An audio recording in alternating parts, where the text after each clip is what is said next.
창세기 백문백답 30번째 시간 공룡화석의 방사성 탄소 연대 측정입니다. 여러분들께서 하나님의 말씀을 나누는 이 일에 함께 하시고 이 채널이 계속 유지되고 발전되기를 원하신다면 여러분의 구독, 좋아요, 댓글, 알림이 큰 힘이 된다고 합니다. 안녕하세요. 김홍석입니다. 오늘은 성경연대계와 관련된 궁금한 과제들 가운데 11번째 과제의 세 번째 시간입니다. 오늘은 공룡화석의 방사성 연대 측정 결과를 공개합니다. 일단 방사성 연대 측정이 뭐냐 이거부터 좀 우리가 이해를 하면 좋겠는데요.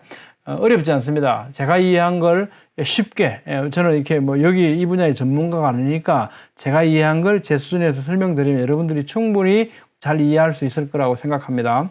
방사성 탄소가 뭐냐? 일단 이거부터 이해가 필요하겠죠. 방사선 영향으로 인해서 질소였는데요. 얘가 몸 변화를 받아가지고 탄소가 돼버린 겁니다. 그래서 방사성 탄소라고 부릅니다. 내막을 보면 이렇습니다. 질소는 N14 이렇게 표기하지 않습니까? 14라고 하는 것은 질량값이죠. 여기는 이제 양성자가 7개 있고 중성자가 7개 있다. 아니 양성자가 7개 있으면 전자도 7개 있을 거 아니냐. 근데 이게 질량값이라고 그랬지 않습니까? 이 양성자와 중성자에 비해서 전자는 너무 가볍대요. 그래서 질량값에서 안 쳐준답니다. 그래서 이제 14 이러면 이게 양성자 7개, 중성자 7개 있구나 이런 거죠. 질소 원소는요. 양성자 7개, 중성자 7개, 전자 7개죠. 그런데 이제 전자는 가벼우니까 14 이렇게 질량값으로 표시를 해준다고 합니다. 자, 원소의 성질은요, 양성자 수에 의해서 결정된다고 합니다. 그럼 양성자 수가 7개면 뭐다? 질소다. 양성자 수가 6개면 뭐다? 탄소다. 이겁니다. 자, 그런데, 이 질소가요, N14. 질소가 우주 방사선의 영향으로 이 질소 속에요, 이게 중성자 하나가 땅 치고 들어온답니다. 그러면 이게 딱 충격을 받아가지고 뭐가 하나가 땅 튕겨져 나가는데 중성자가 들어왔는데 양성자 하나가 쫓겨난대요. 그러면 14는 변함이 없습니다. 하나 들어오고 하나 나갔으니까. 14인데 지금 뭐가 하나 도망갔습니까? 양성자가 하나 도망갔어요. 그럼 양성자 수가 달라졌죠. 원소의 화학적 성질은 뭐에 의해서 결정된다고요? 양성자의 수에 의해서 결정된다. 양성자 7개는 뭐다? 질소. 양성자 6개는 뭐다? 탄소다. 근데 질량값은 14인데 화학적 성질이 탄소로 변했잖아요. 그래서 이걸 방사성 탄소라고 부르는 거라고 합니다. 이게 방사성 탄소입니다. 자, 방사성 탄소요. 그렇습니다. 자, 그러면 이게 연대 측정하는데 어떻게 해서 도구로 사용되는가? 오늘날 대기 중에 존재하는 탄소, 정상적인 탄소 C12는 6개의 양성자, 6개의 중성자겠죠? 이거와 더불어서 방사성 탄소 C14가 존재하는데요. 이 비율이 1조 대 1, 굉장히 희박하죠. 이런 비율로 체내 유지되는데 이렇게 대기가 조성되어 있다 보니까 우리 몸에도 동물들도 식물들도 전부 이런 비율로 유지가 되고 있는 거죠. 근데 생명체가 죽으면 체내의 방사성 탄소는 안정적인 질소로 재분해가 된다고 합니다. 근데 여기에는 일정한 반감기가 있대요. 그러니까 나는 원래 질소였어. 그러니까 난 원래대로 돌아가고 싶어 해서 돌아가는데 이게 이제 반감기가 있어가지고 5730년이 지나면 C14 반이 이제 N14으로 이제 돌아가고요. 또 5730년이 지나면 나머지 중에서 또 반이 질소로 돌아간다고 합니다. 이게 측정하려는 시료에 남아있는 방사성 탄소의 농도 차이를 측정해서 연대를 추정하는 거죠. 기준은 뭐겠습니까? 1조 대 1의 비율. 그 비율이 어떻게 되냐라고 하는 걸 가지고 연대를 측정하는데 반감기가 5730년이라는 거죠. 이거 이제 리비 박사가 이걸 이제 발견해서 1960년인가 62년인가요? 노벨 화학상 받았죠. 자, 그러면 방사성 탄소 연대 측정을 적용해서 연대를 어떻게 측정할 수 있냐 하면요. 자, 이제 PMC라고 하는 단위가 있습니다. 퍼센트 모던 카본인데 이거 뭡니까? 현재 1조 대 1의 비율이지 않습니까? 이것이 이제 1, 이 기준이 100%라는 겁니다. 1조 대 1이 100%다. 100 PMC, 그러니까 1조 대 1이죠. 현재 대기 중에 평균 방사성 탄소의 농도입니다. 50 PMC가 되었다라고 하는 반으로 줄어들었잖아요. 그러면 아, 반감기가 한 번 지났구나. 5730년이 지났구나. 근데 5730년이 또 지나면 어찌 되겠습니까? 25PMC로 줄어들죠. 예, 이걸 이용해서 우리가 예를 들면 깊은 지층에 있는 어떤 화석을 채취했다. 이 화석 속에 지금 이 방사능탄소 비율이 얼마나 있냐? 이걸 몇 PMC냐? 이걸 가지고 이 비율을 가지고 반감기 몇 번 지났네? 그럼 몇 년 됐네? 이렇게 연대 측정을 한다는 거죠. 이게 이제 방탄소 연대 측정의 원리입니다. 자, 문제를 한번 풀어볼까요? 어떤 화석에서 방탄소 비율이 6.25 PMC로 측정이 됐다. 6.25 PMC 뭡니까? 한 번 지나면 이걸 볼까요? 한 번 지나면 50, 두 번 지나면 25, 세 번 지나면 12.5, 네 번 지나면 네 번 지나면 이제 6.25가 되네, 그죠? 세 번이니까 네 번 지나면 6.25, 네 번, 그죠? 그러니까 네 번이면 16주도의 1이 되는 거죠. 그럼 이게 반감기가 몇 번 지났습니까? 네 번 지났으니까, 그죠? 예, 곱하기 5730년 하면 22,920년을 경과했다. 이렇게 연대 측정을 해낸다는 거죠. 참 쉽죠? 예, 쉬운 겁니다. 어려운 거 아닙니다. 예, 근데 이제 방탄소 연대 측정의 한계가 있습니다. 이게 0.001 PMC라고 합니다. 1조 대 1이면 굉장히 희박한 비율이잖아요. 이거에 또 더 몇 퍼센트 이렇게 가니까 더 희박하고 0.001 PMC까지 가니까 이제 여기까지는 측정이 그래도 된다. 현대과학이, 그죠? 우리 기술 수준이 된다. 근데 이거보다 더 희박해지면 측정이 안 되더라는 거죠. 그럼 우리가 측정할 수 있는 그 가장 희소한 이 한계가 우리가 측정할 수 있는 한계겠죠?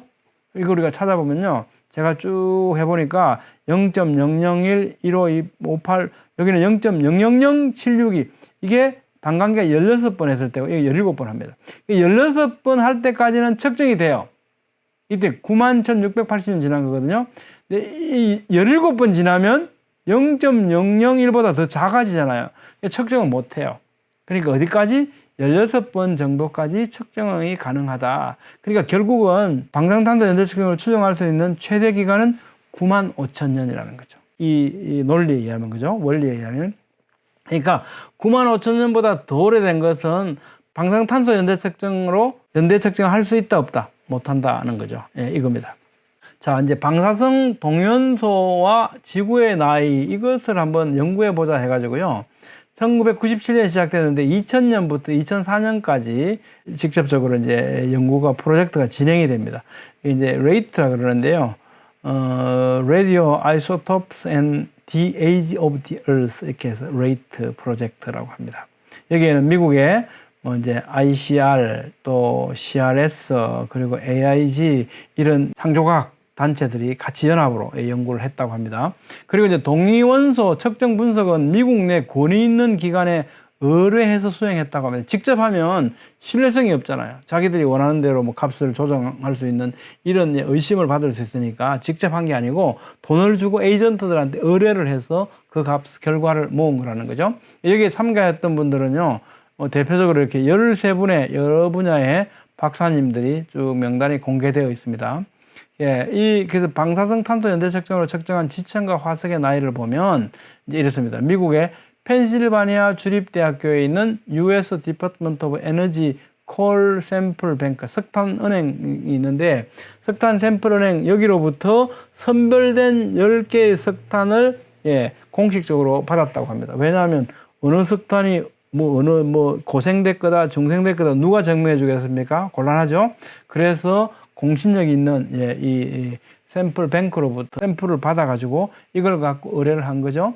해봤더니 이제 이렇게 나온 겁니다. 10개 중에요, 3개가 신생대 지층이고요, 또 중생대 지층이 3개고, 고생대 지층에서 나왔다고 하는 게 4개인데, 이게 지금 어떻습니까? 다 연대 측정이 됐죠? 방사성 탄소 연대 측정이 됐다는 것은 얼마보다 더 오래되지 않았다고요? 95,000년보다 더 오래되지 않았다는 거죠. 근데 보십시오. 고생대 지층에서 나왔다. 3억 년 된 지층이라고 말하지 않습니까? 중생대 지층에서 나왔다. 공룡 화석들이 있으면 다 중생대 지층으로 분류하죠. 신생대 지층에서 나왔다. 몇 천만 년 이렇게 얘기하는데 어떻게 이렇게 PMC가 측정이 되겠습니까? 안 되겠죠. 안 돼야만 하는데 실제로 다 되더라는 거죠. 다 6만 년을 넘지 않습니다. 다. 이 내용을 보면요. 그런데 그러면 어떻게 된 거냐?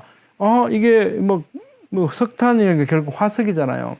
그 밑에 있는 게 몇만 년밖에 안 됐다는 것은 뭡니까? 그걸 품고 있는 지층의 나이를 의미하는 거거든요.